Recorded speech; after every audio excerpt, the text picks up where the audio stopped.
आता आपण चोपड्यामध्ये सूतगिरणीत आलोत आणि आपल्या सुतापासून कापड कसं तयार होणार हे आता आपण समजून घेणार आहोत। जो जिनिंगमध्ये कापूस आपण बघितला, जिनिंगमध्ये अशा गाठी तयार होत असतात। या गाठींपासून फायनल धागा जो कापड निर्मितीसाठी जाणार आहे तो कसा निर्माण होतो हे सर आता आपल्याला समजून सांगतील। आता सर ही पहिली स्टेज काय आपलं गोडाऊन आहे, हे आपलं रॉ मटेरियल झालं जे तुम्ही आता जिनिंग मध्ये बघून आले त्याचं फिनिश गुड जे आहे ते आपलं रॉ मटेरियल आहे। इथून आता धागा तयार होण्याची प्रोसेस चालू होणार स्टेज बाय स्टेज मला दाखवतो मी कसं यस।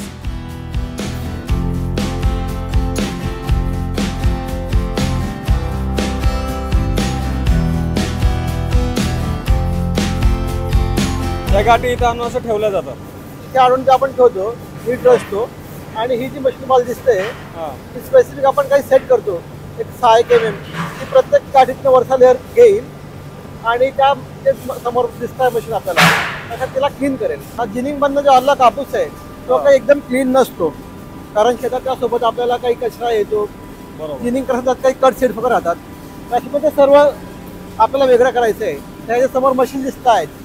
अच्छा, म्हणजे हे जो काळी कचरा तो सगळा इथे क्लीन केला जातो। हे बघा, हे तुम्हाला ट्रॅश दिसते, पत्ती दिसतात ना बारीक, हे किंवा कट सीड्स येतात, म्हणजे जे काळा काळा दिसतं सगळं ते सगळं निघून कचरा आहे, सगळं समोर जे मशीन आहेत ना ते सगळं क्लीन करतं। आता तुम्ही इकडे बघू शकता की जे तुम्हाला दिसतंय वेटर स्कॅनर, त्याच्यात कापसात काही आलं फॉरेन मटेरियल, त्याच्यात चिंदी आली, कापूड आला, इव्हन ह्युमन हेअरही आला तर हे सर्व रिजेक्ट करेल।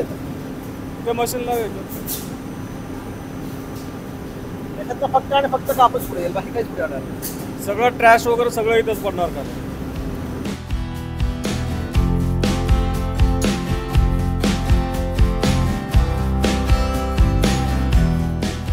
फक्त सांगा तिकडनं कापूसाची काय फ्लोरूम लाईन मधनं आपलं जे कॉटन आहे ते कार्डिंग मध्ये येते, या मशीनला कार्ड म्हणतात। या मशीनला ते कार्डिंग मध्ये येऊन त्याच्यात जे आपलं रेषे आडोची असतात कापसाचे ते सर्व क्लीन एका रेषेत येतात बरोबर, आणि असं फक्त तुम्हाला कापूस दिसेल, बाकी जेही फॉर्मॅट आहे ते सर्व मागे निघून गेलेलं आहे। बघा, असं फक्त आणि फक्त प्युअर व्हाईट कॉटन दिसून बघा, बाकी काहीच नाही। अच्छा, म्हणजे ते ऑटोमॅटिक त्या पाईपातून प्रत्येक मशीनला जाणार। मागे तुम्ही बघितले का कापूस कसे पूर्ण क्लीन होऊन इकडे आला आणि कसे तो पिंजला नाही बरोबर तसं बरोबर एका लाईनीत रेषे येतात त्याचे। अच्छा, आणि मग हा जाड एक फ्लावर तयार होतो। ओके, म्हणजे पहिली स्टेज आहे, ही पहिली स्टेज झाली।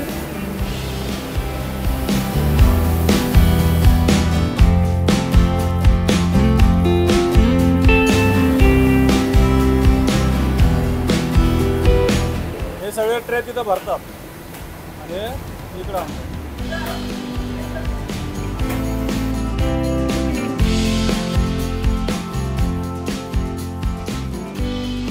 कार्डिंगचे कॅन आहेत ते येतात या मशीनला, याला म्हणतात आपण ब्रेकर ड्रॉपर।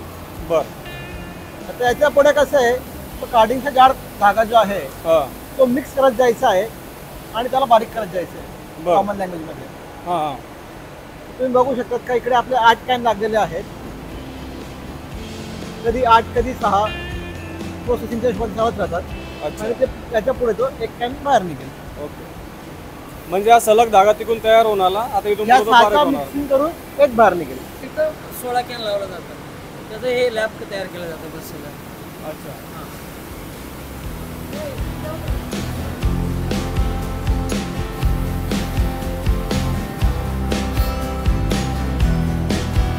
आता हे काय झालं, म्हणजे त्याचं आउटपुट जे मशीन मधनं आउटपुट निघालं।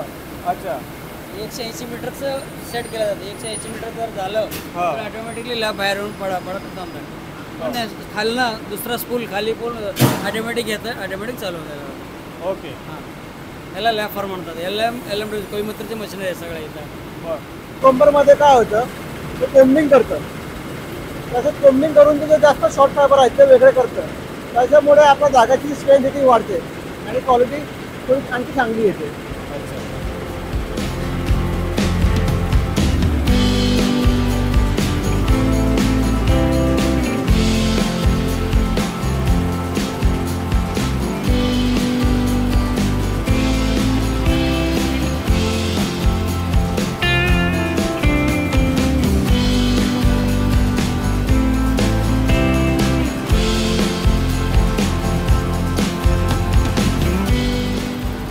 कंबरवरचा माल जो आहे कॅन ते स्लॅबवर आता येऊन आपण आता लावलं आहे फिनिशर ड्रॉप फ्रेमला. बर तर ह्यात पण ते प्रोसेस सेम आहे. त्याला आता पुढे आणखी कॅन त्याचं मिक्सिंग करून आणि बारीक करून घालतो. तिथला ड्रम भरला की तो इकडे आणला जातो. येस ह्याचं म्हणजे 4,500 मीटर ह्याचं भरलं जातं. 4,500 कॅपॅसिटी असतं 4,500 मीटर. हे भरल्यानंतर त्याचं 6चं 1 केलं जातं परत 1 स्लॅबवर. म्हणजे त्याला ड्राफ्ट दिलं असतं. 6 म्हणजे 6चं 1 करायचं म्हटलं तर 6चं ड्राफ्ट घेऊन जर समजा त्याचं 1 मीटरचं 6 झाले तर इथं म्हणजे ते 1 मीटर करण्यासाठी काय करावं लागेल, स्ट्रेचिंग करून 6 म्हणजे 6 ड्राफ्ट देऊन त्याला स्ट्रेचिंग करून 1 मीटर बनवलं जातं बस. हां सर, त्याला ड्रॉपर फिनिशर म्हणतात.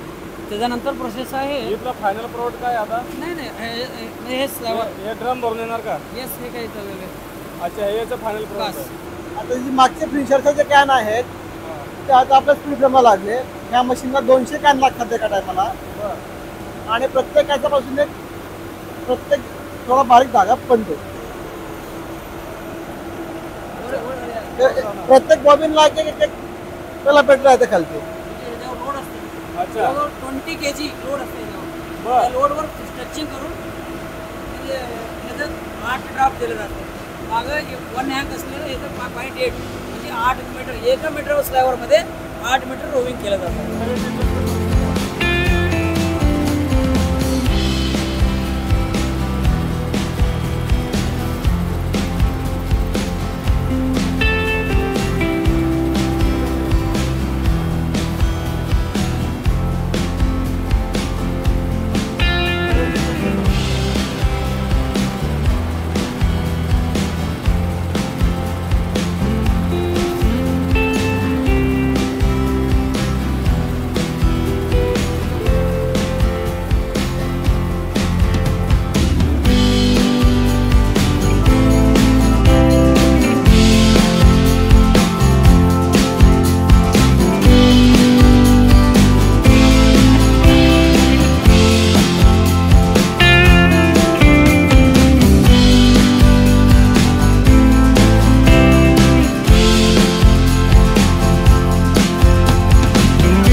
फायनल मशीनला लिंक करून ओके. लिंक फ्रेमला जे आपण बॉबिन्स बनवले होते ते 40 ग्रामचं जवळपास एक बॉबिन आहे. त्याच्यापासून आपण आता इकडे 1.89 kgचं एक बंडल रेडी करतोय. ओके. आणि या प्रोसेसमध्ये जो धागा आहे तो स्कॅन होतोय. हे जे तुम्ही बघताय क्रिस्टलचं क्वांटम 4 आहे. याच्यात तो स्कॅन होतोय. पुढे धागात कुठे काही फॉल्ट असेल तर तिथेच कापला जातोय. या बॉबिनमध्ये तो धागा घ्यायचा वरती आणि या बंडलवरती तो वरती वापरतो. या इथून असा वर जातो.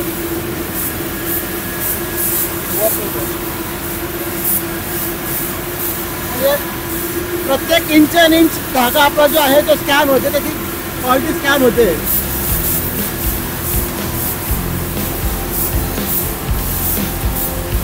या हॉलमधला हे फायनल प्रोडक्ट. फायनल प्रोडक्ट त्याचा पुढचं जो फायनल होतो. म्हणजे हे आपलं आता जे साईज आहे ती ऑप्टिमम साईज इकडे आली. त्याच्यानंतर त्याला आपण कसं पूर्ण प्रोसेसिंगमध्ये मॉइश्चर कमी जास्त होतं तर त्याची स्ट्रेंथ ती सगळीकडे एकसारखी राहत नाही. पुढच्या आता मशीन आपण त्याला कंडिशनिंग करू आणि कंडिशनिंग झालं म्हणजे फायनल झालं.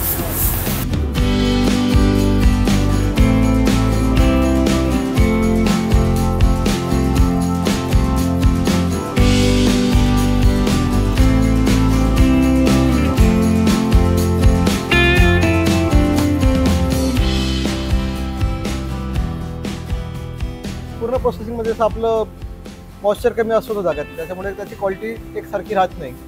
असं ते कंडिशनिंग होतं यामध्ये या मशीनमध्ये. अच्छा. आपलं यांचं जे मॉइश्चर आहे ते अनइव्हन होतं, त्यामुळे त्याची क्वालिटी एकसारखी राहत नाही.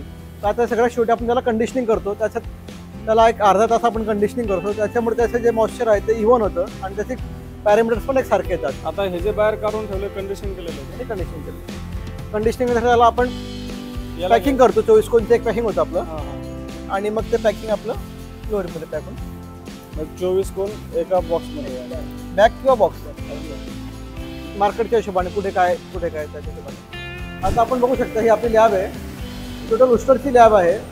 उस्टर हे वर्ल्डमध्ये नंबर 1 ची लॅब प्रोव्हाइड करते. याचं टेस्ट रिपोर्ट हे इटसेल्फ एक सर्टिफिकेट आहे, याला कुठेही चॅलेंज नाही, याच्यात कोणीही काही मॅन्युफॅक्चर करू शकत नाही. म्हणजे लॅब रिपोर्ट कशासाठी महत्त्वाचा असतो? आता याच्यात जे आहे आपलं हे कॉटनचं आपण त्याच्यात टेस्टिंग करतो. आपण जेव्हा कापूस बाय करतो त्या टायमाला त्याच्यात काय पॅरामीटर्स आहे, काय त्याचं आपल्याला काय फिडिंग करायची आहे जागासाठी, तर आपलं इकडे चेक होतं पॅरामीटर्स कापसाचे.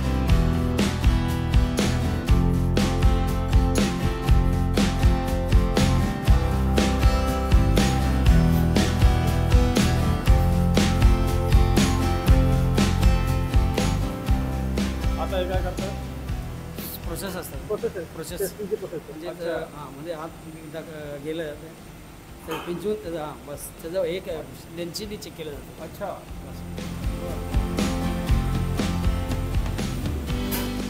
UT6 मशीन आहे, त्याच्यात जे आपलं प्रोसेसिंग आहे ते एक प्रोसेसिंगमधलं जे हे आहे पॅरामीटर्स चेक होतात.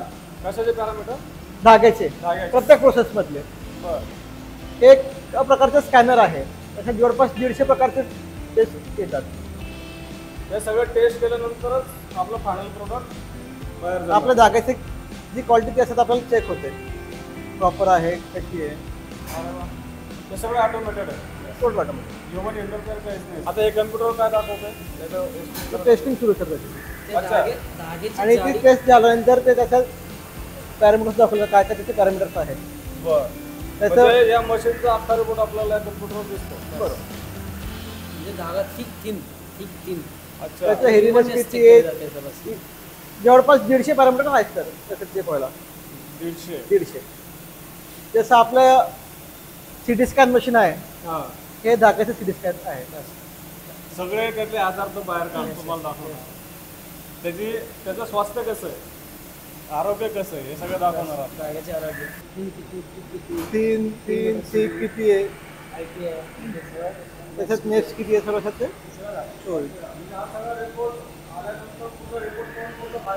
बाहेरसाठी हा रिपोर्ट आहे. अच्छा. तो बाहेर एक्सपेक्ट केला तरच त्यालाही सॅटिस्फॅक्शन वाटतं पण तो काय धागा घेतो आहे. हां. नाही तर रिजेक्ट असं अच्छा, म्हणजे त्याला जर क्वालिटीच्या त्या पॅरामीटर बसले नाही घेतो तर तोही रिजेक्ट हां, करेल. तो गेला आरामशीर. वा.